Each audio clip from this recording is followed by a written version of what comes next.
একটা সুন্দর সকাল। সূর্যের আলো ধীরে ধীরে জানালা দিয়ে ঘরের ভেতরে ঢুকে পড়ছে। পাখিরা ডাকছে, চারপাশে একটা শান্ত পরিবেশ। এই বাড়িতেই থাকে রাহুল। রাহুল খুব ভালো ছেলে, কিন্তু তার একটা অভ্যেস আছে। সে ঘুম থেকে উঠেই মোবাইল হাতে নিয়ে ফেলে। বিছানায় বসেই সে গেম খেলতে শুরু করে। চারপাশে কি হচ্ছে সেদিকে তার একটুও নজর থাকে না। এই সময় রান্নাঘরে মা কাজ করছিলেন। উনুনে ভাত বসানো, সবজি কাটা সব একাই করছেন। মাঝে মাঝে তিনি দরজার দিকে তাকান, ভাবেন রাহুল যদি একটু সাহায্য করত, কিন্তু কিছু বলেন না।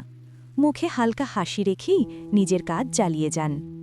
কিছুক্ষণ পরে মা নরম গলায় ডাকে, রাহুল, একটু এসে আমাকে সাহায্য করবি? কিন্তু রাহুল তখন হেডফোন কানে দিয়ে গেমে ব্যস্ত। সে শুনতেই পেল না। মা আর কিছু বললেন না, চুপচাপ আবার কাজে ফিরে গেলেন। বাবা দূর থেকে সব দেখছিলেন। তিনি কিছু বললেন না, শুধু মনে মনে ভাবলেন, আজকাল ছেলেটা খুব বদলে যাচ্ছে। তিনি ধীরে ধীরে জানালার পাশে গিয়ে দাঁড়ালেন, মুখে চিন্তার ছাপ। অনেকক্ষণ কাজ করার পর মা একটু ক্লান্ত হয়ে চেয়ারে বসলেন। হালকা করে নিঃশ্বাস নিলেন। চোখে একটু ক্লান্তি দেখা গেল, কিন্তু তবুও মুখে কোনো অভিযোগ নেই। ঘরের ভেতর হঠাৎ এক ধরনের নীরবতা নেমে এলো। রাহুলের গেমের শব্দ ছাড়া আর কিচ্ছু শোনা যাচ্ছে না, কিন্তু সেই শব্দেও আজ যেন আনন্দ নেই। হঠাৎ রাহুল গেম থামালো, হেডফোন খুলে চারদিকে তাকালো। ঘরটা অদ্ভুতভাবে চুপচাপ। সে মায়ের দিকে তাকিয়ে দেখল, মা চুপ করে বসে আছেন। এই প্রথম রাহুলের মনে একটু অস্বস্তি হল। রাহুল ধীরে ধীরে ফোনটা নামিয়ে রাখল। তার মনে পড়ল মা কতবার ডাকছিল, আর সে একবারও তাকায়নি। তার চোখে একটু জল চলে এলো। রাহুল ধীরে ধীরে মায়ের কাছে গেল।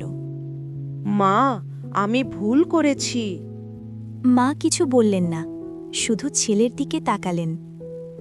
মা মুচকি হেসে রাহুলের মাথায় হাত রাখলেন, বললেন, ভুল করলে বুঝতে পারাই সবচেয়ে বড় কথা। রাহুল হালকা করে হাসল। বাবা সামনে এসে বললেন, বাবা, মোবাইল খারাপ না, কিন্তু মানুষ তার থেকেও বেশি দরকারি। রাহুল মাথা নাড়ল। সেদিন থেকেই রাহুল বদলাতে শুরু করল।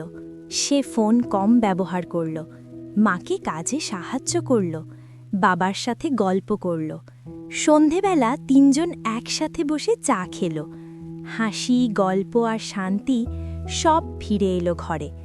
রাহুল জানালার পাশে দাঁড়িয়ে ভাবল, আমি যদি আগে বুঝতাম। তার মুখে শান্ত একটা হাসি ফুটে উঠল। আমরা অনেক সময় বুঝতে পারি না, যাদের আমরা সব সময় পাশে পেয়ে থাকি তাদেরই আমরা সবচেয়ে বেশি অবহেলা করি। মোবাইল দরকার, কিন্তু পরিবারের মানুষ আরও বেশি দরকার।